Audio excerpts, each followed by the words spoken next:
Bonjour à tous et à toutes, merci d'être là aujourd'hui. Aujourd'hui, si on est là, c'est pour répondre à une question très précise, une question que je reçois très souvent, une question en réponse divergente.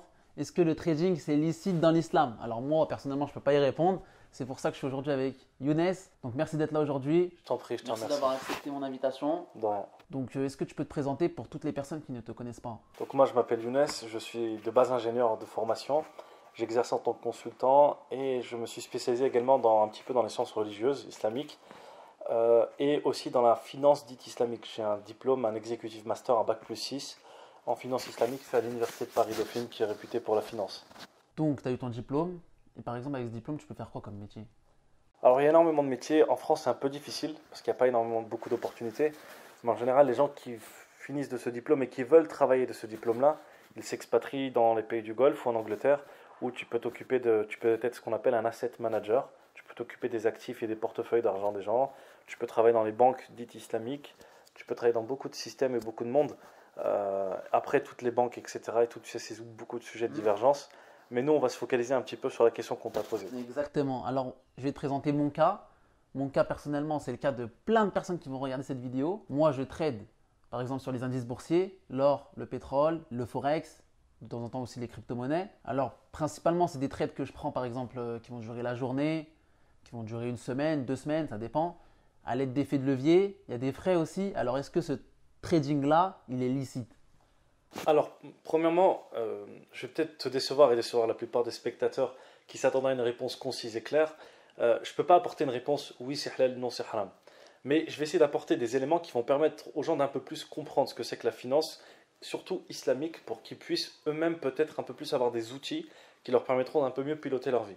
Premièrement, qu'est-ce que c'est que la finance islamique? La finance islamique, c'est une finance qui se base sur les règles de l'islam. C'est un peu, tu sais, comme par exemple quand tu veux manger de la viande ou tu veux t'habiller. Il y a certaines viandes qu'on a le droit de manger, d'autres non.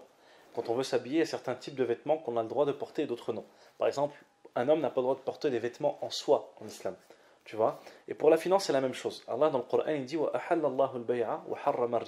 Allah a autorisé le commerce et interdit l'usure. Qu'est-ce que ça veut dire? C'est-à-dire que j'ai le droit de faire du commerce, du business, et j'ai pas le droit de faire des crédits avec de l'intérêt derrière. D'accord? Il y a beaucoup de règles derrière l'islam.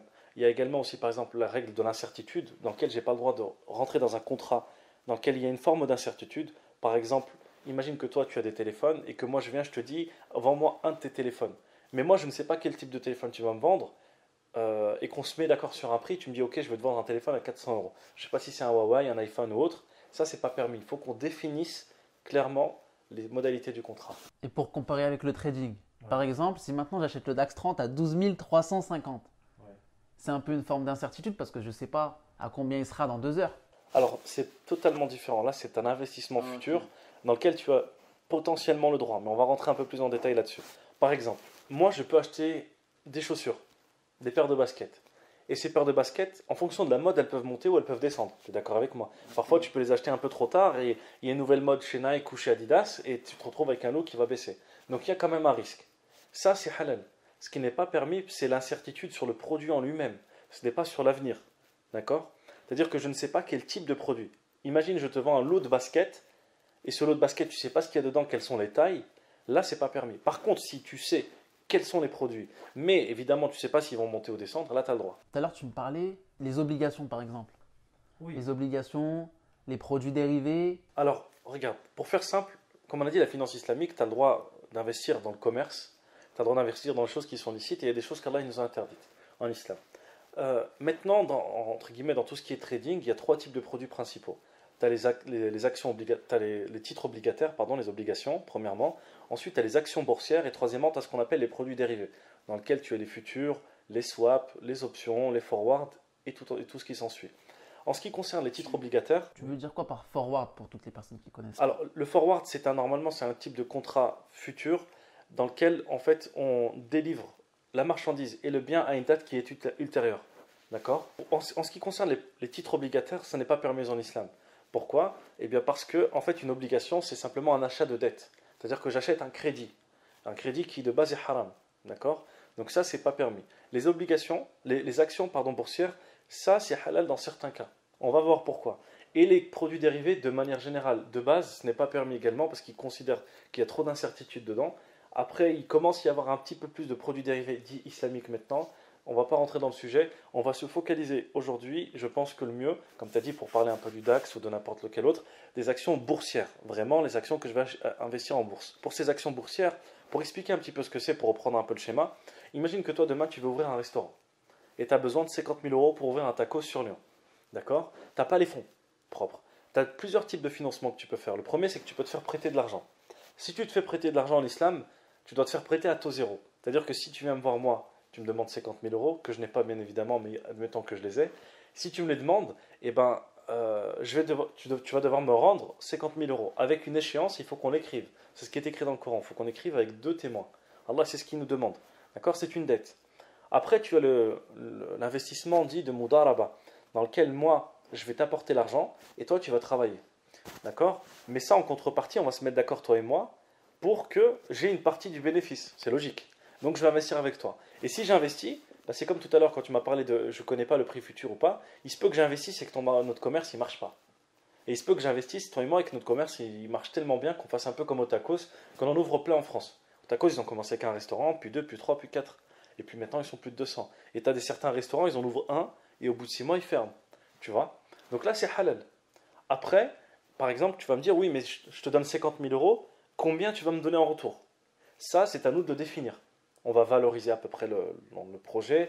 Je vais te dire, voilà, en fonction de toi, de ta performance, de ton expérience, etc. Peut-être que je vais prendre la moitié, peut-être que je vais prendre un peu plus, un peu moins. C'est à nous de nous mettre d'accord. Et cet accord-là, on a le choix de négocier en islam tant qu'on est ensemble. Une fois qu'on s'est mis d'accord en islam et qu'on s'est serré la main, on s'est dit, ok, on n'a plus le droit de revenir dessus. Si on revient dessus, il faut qu'il y ait l'accord des deux. Le prophète sallam dans le hadith, il nous a dit Al-bay'ani al-ikhtiyari ma lam yaftariqa. L'acheteur ou le vendeur ou les négociants ont le choix de négocier tant qu'ils ne se sont pas séparés. C'est-à-dire que si toi, tu me dis vends-moi ton téléphone et qu'on se met d'accord sur un prix 500 euros et qu'on se dit vas-y c'est bon, ok, 500 euros, salam alaikum, si jamais tu ne me payes pas 500 euros, tu es en tort. Et si jamais tu me dis ah non, finalement je me suis fait rouler, ouais mais frérot, on s'est mis d'accord, on reste sur notre accord. Mais pour en revenir sur les obligations, par exemple, j'investis sur une obligation, Sur une action. sur une action, Ouais. je touche un certain pourcentage par mois. Mm. C'est pas autorisé. Euh, En fait, est-ce que tu as la garantie de toucher ce pourcentage? Je crois que ça dépend. Sur les obligations, tu as la garantie d'avoir le pourcentage. Et là, c'est de l'intérêt. Ce n'est pas permis. Mais sur les actions, par exemple, si tu achètes une action chez Renault, il se peut qu'elle monte, il se peut qu'elle descende. Ça va dépendre du marché, du cours, de l'appréciation de Renault. D'accord? Et là, c'est 100% entre guillemets, l'investissement, il est halal. Maintenant, est-ce que Renault est halal ou pas? En fait, ça va C'est une dépendre. bonne question. Exactement. Donc, pour reprendre un petit peu ton exemple de toi qui a un tacos, il y a beaucoup de gens qui sont, comme, par exemple, qui pourraient être dans la même situation que toi, qui ont des projets et qui ont besoin d'argent pour faire leurs projets. Ces gens-là, normalement, ils n'ont pas le droit d'aller à la banque parce que la banque, elle va leur prêter avec de l'intérêt. Donc, ils peuvent aller voir des investisseurs. Et de l'autre côté, tu as beaucoup de gens qui ont de l'argent et qui ne savent pas où le placer, qui veulent investir. D'accord? Qu'est-ce qui se passe? Imagine qu'on trouve un endroit qui va connecter les gens qui ont besoin d'argent et les gens qui ont de l'argent. Dans un endroit où il y a des règles et des critères qui sont définis. Bah, cet endroit-là, c'est ce qu'on appelle les places boursières. C'est pour ça qu'elles ont été créées à partir du XVIIIe siècle dans les pays occidentaux, pour vraiment réguler ce marché qui est pas un peu, ce soit pas un peu la foire, un peu entre guillemets le souk. Tu vois? Donc, qu'est-ce qui se passe dans ces marchés boursiers-là? À l'heure actuelle, dans le monde, tu as plus de 40 000 entreprises qui sont cotées en bourse et qui ont fait des IPO. Sur ces 40 000, certaines sont halal, d'autres sont haram. Pour savoir dans lesquelles j'ai le droit d'investir et dans lesquelles je n'ai pas le droit d'investir, les savants musulmans, ils ont mis en place ce qu'on appelle des filtres. Ces filtres-là, premièrement, le premier d'entre eux, le plus simple, c'est quelle est l'activité de l'entreprise. Si l'entreprise, elle fait des choses qui ne sont pas permises, on n'a pas le droit d'investir. Est-ce que par exemple il y aurait un site internet où on pourrait retrouver ces filtres? Alors c'est très compliqué de les retrouver parce qu'il faut faire des recherches un peu de partout. Toutefois, là sur le blog qu'on va mettre en description, je vais essayer de mettre la majorité des filtres pour que les gens puissent un peu plus approfondir la question. Et s'ils ont des questions, ils pourront venir me les poser avec grand plaisir, Inch'Allah. Je vous mettrai son blog, le lien il est dans la description. Donc c'est un blog concernant la finance islamique. Exactement. Excellent. Donc voilà, pour toutes les personnes qui sont intéressées, dans la description, et ils peuvent vous contacter, ils peuvent te contacter. Ils pourront me contacter sans problème, on répondra aux questions, Inch'Allah. Donc pour revenir un petit peu à ceci, le filtre, le premier d'entre eux, c'est que l'activité elle doit être halal. C'est-à-dire que je n'ai pas le droit d'investir dans une société qui fait de l'alcool ou des sociétés qui font par exemple de l'armement militaire. Sachant qu'en islam, on a le droit d'acheter et de vendre des armes. Par contre, l'armement militaire, les savants ils ont considéré que ce n'était pas bon parce que tu vas investir dans une société, sauf que les armes elles vont se retrouver partout dans le monde, et très certainement dans des conflits dans lesquels des civils vont mourir. Et en islam, il n'est pas permis d'être la cause de la mort d'un civil. Avant la guerre, les gens étaient très courageux. Tu sais, c'était deux armées de gens vaillants qui s'affrontaient, et ces deux voulaient en découdre. Du coup, il n'y avait pas beaucoup de dommages collatéraux. Maintenant, les gens font la guerre souvent derrière un écran, ils appuient sur un bouton, et il y a une bombe qui va être propulsée à des milliers de kilomètres et qui va tuer des civils innocents. C'est des choses qu'Allah n'aime pas, des choses qui sont interdites en islam. Et en investissant sur ces sociétés, tu peux être lié indirectement à leur mort. Exactement. Tu peux avoir du sang sur les mains le jour dernier. Il se peut que la personne elle te traîne devant Dieu, elle te dit tu as été la cause de ma mort. C'est très très dangereux. D'ailleurs, petite parenthèse, quand on parle des actions, la meilleure des actions qu'une personne puisse faire, c'est d'investir dans l'au-delà et dans les bonnes actions dites religieuses. Quand on sait qu'en islam, une bonne action qu'une personne elle fait, elle est meilleure que toutes les richesses que ce bas monde y contient. Et on sait par exemple en islam une bonne action très simple que chacun d'entre nous peut faire, le fait de rendre heureux ses parents et principalement sa mère. Le compagnon Abdullah ibn Mas'ud a dit il n'y a rien que Dieu aime plus sur terre qu'une personne qui rend sa mère heureuse et qui met de la joie dans le cœur de sa mère.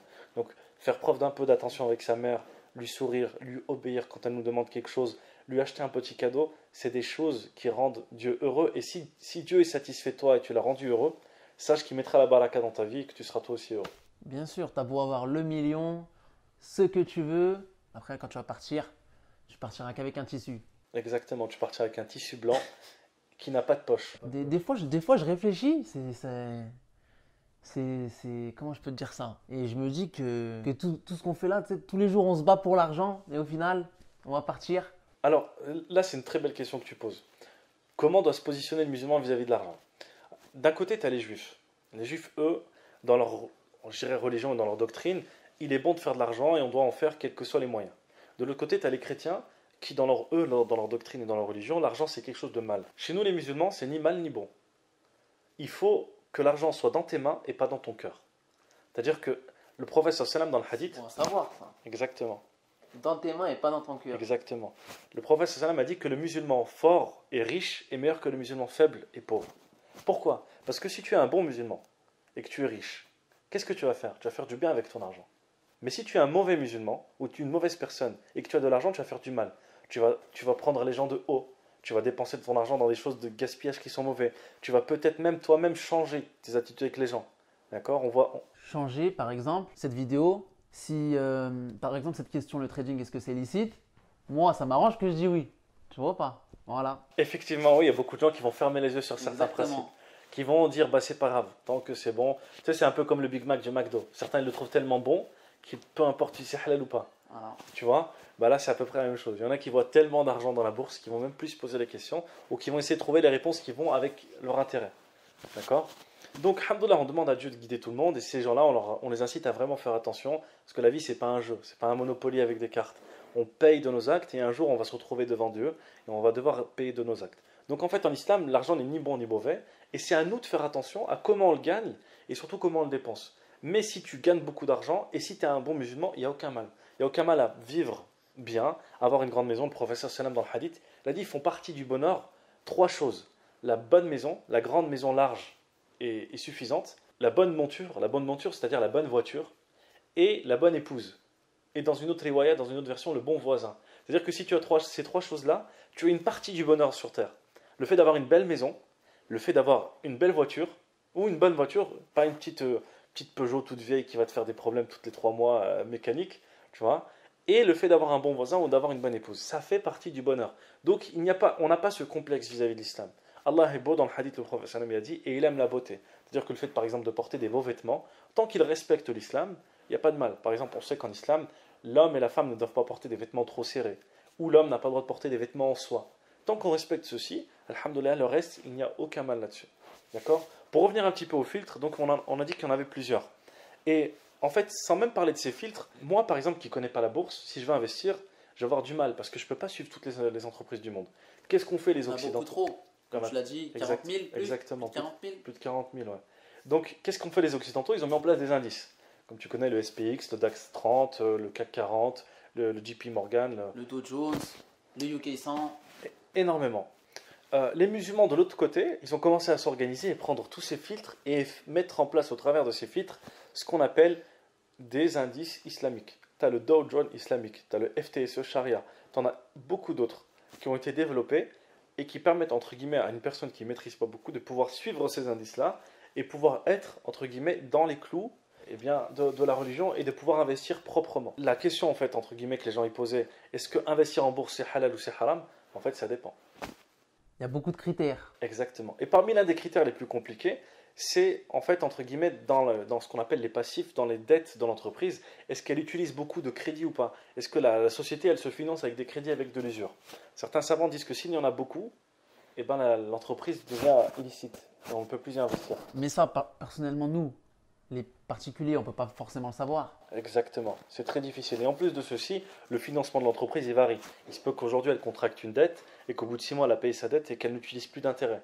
Donc du coup, tu sais que les sociétés qui sont cotées en bourse sont sujettes à un bilan trimestriel. C'est-à-dire que chaque trimestre, elle doit faire un bilan financier. Nous, on ne peut pas suivre toutes ces choses. C'est pour ceci que ces indices-là islamiques, ils sont là pour nous faciliter, entre guillemets, la tâche. Le problème en France, c'est que tu sais, nous les musulmans en France, on est un peu trop fainéants.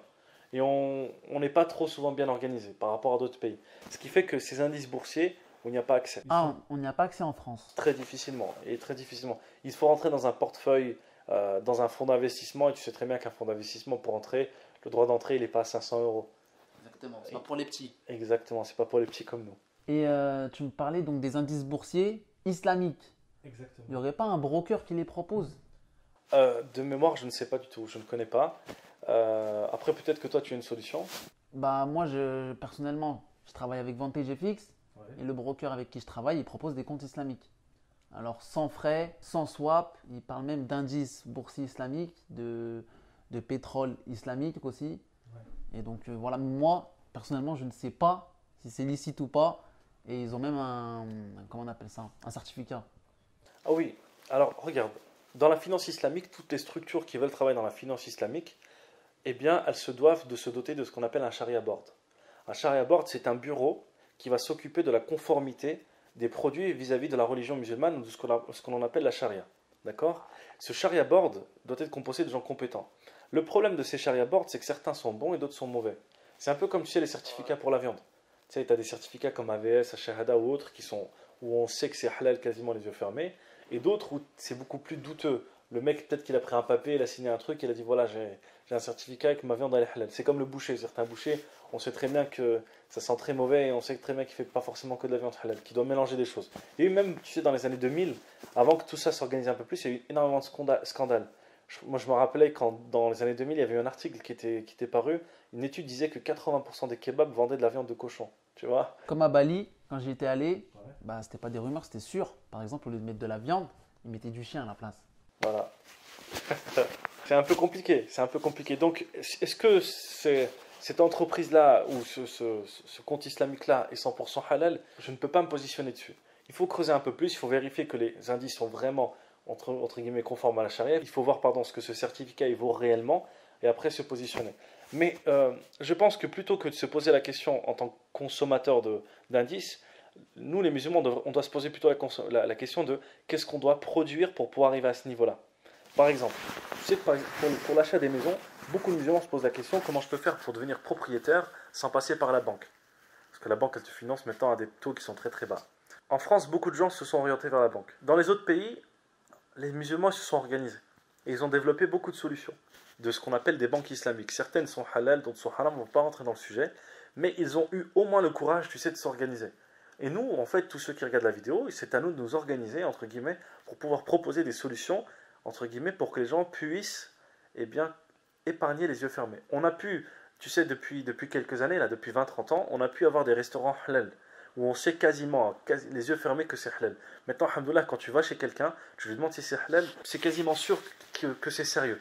Avant, ce n'était pas du tout le cas, tu vois. Bah là, c'est pareil. On est un peu au début de la finance, donc il y a des certificats, je ne sais pas ce qu'ils valent réellement, mais tant qu'on ne sera pas assez carré, tant qu'on ne sera pas assez exigeant, eh ben, malheureusement, il n'y aura pas de... Donc le compte islamique, on ne sait pas à 100% si c'est sûr. C'est pas, on ne sait pas, c'est moi qui ne sais pas. Peut-être que si tu veux, je peux m'y pencher un peu plus. Et donc on parlait de trouver des solutions. Ouais, tout à fait. Et admettons que demain j'ai envie d'investir sur l'action Netflix. Sachant que sur Netflix, on peut trouver de tout. Alors, En l'état, tu sais, je ne suis pas suffisamment habilité pour pouvoir répondre est-ce que telle ou telle action est bonne ou pas. Après, par exemple, Netflix, c'est une société dite de production de divertissement.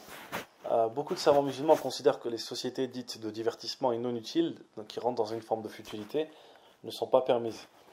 Après, est-ce que c'est mon avis à moi? Moi, mon avis, tu sais, il importe peu. Je suis pas assez calé ou Non, habilité. mais tu as assez de connaissances. Tu Pas, as beaucoup plus de connaissances que moi. mais pas, peut-être, mais pas suffisamment pour pouvoir dire si tel ou tel est halal. Et par exemple, je te cite des exemples, mais par exemple Carrefour, sachant qu'ils vendent de tout. Carrefour vend de tout, pareil, là encore une fois. Quand tu es dans des entreprises comme telles qui font un peu qui produisent un peu de tout et qui vendent un peu de tout type de produits, certains savants ont mis ce qu'on appelle des ratios, des pourcentages. Il faut par exemple que la vente d'alcool ne dépasse pas 30% du chiffre d'affaires, ou par exemple pour un commerce, il ne dépasse pas tant de pourcents de superficie, de mètres carrés de surface de vente. Donc là, encore une fois, c'est ce qu'on appelle les ijtihadat, des efforts émis par les savants. Et ces ijtihadat sont permis uniquement par les savants musulmans. Ce n'est pas n'importe qui peut le faire. Tu sais, c'est comme par exemple en médecine. Tu as l'aide-soignant, tu as l'infirmier et tu as le docteur. Tu vois. Et l'aide-soignant ne peut pas donner un avis ou ne peut pas délivrer des ordonnances, tout comme le docteur ou le spécialiste dans une forme de médecine. Bah là, c'est pareil. Moi, je suis un petit aide-soignant, on va dire. Et donc ces informations, on pourra les retrouver sur ton blog. Je vais essayer d'apporter le maximum d'informations relatives justement au filtre, à toutes ces infos. Et puis si j'arrive à trouver des solutions un peu plus pratiques, j'hésiterai pas à en parler, Inch'Allah ta'ala. Vous avez vu comment c'est compliqué de répondre à cette question? Il y a beaucoup de critères et voilà, on ne peut même pas apporter de réponse oui ou non, est-ce que c'est licite? Parce que ça dépend de beaucoup de choses. Exactement, effectivement. Donc on incite les gens vraiment à faire preuve de vigilance, à ne pas se précipiter à parler un peu de tout et à n'importe quoi, à tout va. Et y aller de manière prudente. La prudence est maître mot. Exactement. Et est-ce qu'il y aurait une solution concrète pour tous les musulmans qui voudraient se lancer dans le trading, mais de manière licite? Une solution concrète. Est-ce qu'il y aurait un broker qui propose voilà, des comptes islamiques de façon sûre, on va dire? Est-ce qu'on peut trader sur les indices boursiers islamiques? Alors, concrètement, les indices boursiers islamiques, on n'y a pas accès, nous. On va dire le commun des mortels. Après, est-ce qu'il y a des choses sûres? À l'heure actuelle, je n'en connais pas. Mais tu m'en parlais de certaines d'entre elles. Je vais passer du temps pour essayer de les analyser. Et si vraiment je vois qu'elles sont sûres, on n'hésitera pas à les mettre en commentaire, Inch'Allah. Pas de souci. Donc il va s'intéresser aux comptes islamiques de TGFX et plein d'autres brokers et on vous tiendra au courant. Inch'Allah. Donc voilà, on en arrive à la conclusion. Pour conclure, c'est une question très compliquée, aux réponses divergentes. Moi personnellement, je préfère répondre je ne sais pas. Parce que voilà, j'aurais clairement pu répondre oui, c'est licite. Mais parce que ça m'arrange. Mais moi, je ne sais pas du tout. Tu as très bien fait. Tu as très bien fait. Donc voilà, c'est une question très compliquée que je reçois très souvent d'ailleurs. Très très souvent. Oui, j'imagine. C'est une question qui fait débat et qui est passionnée. Et surtout, c'est un sujet, c'est un centre d'intérêt très important. Les musulmans, ben, ils sont comme tous les autres. Ils veulent investir, ils veulent vivre, ils veulent mettre de côté, ils veulent épargner, ils veulent gagner de l'argent. Et ils se posent ces questions-là, c'est tout à fait normal. Hein. Et donc voilà, donc si vous voulez plus d'informations, je vous mettrai le lien de son blog dans la description. Donc voilà, vous pourrez le contacter. Il y aura des articles sur par exemple quel sujet? Alors, je vais essayer de faire des articles assez simples et basiques sur les bases de la finance islamique. Et puis, je parlerai un peu plus de ces filtres dans la finance islamique. Et puis, j'essaierai d'apporter quelques petites nouveautés et de parler peut-être un petit peu de l'actualité. Si, comme tu as dit, demain on trouve des brokers ou des solutions qui permettent d'investir, et ben, alhamdoulilah, on essaiera d'en parler, Inch'Allah. Bah, c'est bon à savoir. Donc voilà, si vous voulez plus d'informations, je vous mets le lien dans la description de son blog. Si vous avez des commentaires, bien évidemment, vous pouvez commenter, liker si ça vous a plu. Et merci à vous d'avoir regardé cette vidéo. À la prochaine. Inch'Allah, salam alaikum. Alaykoum salam.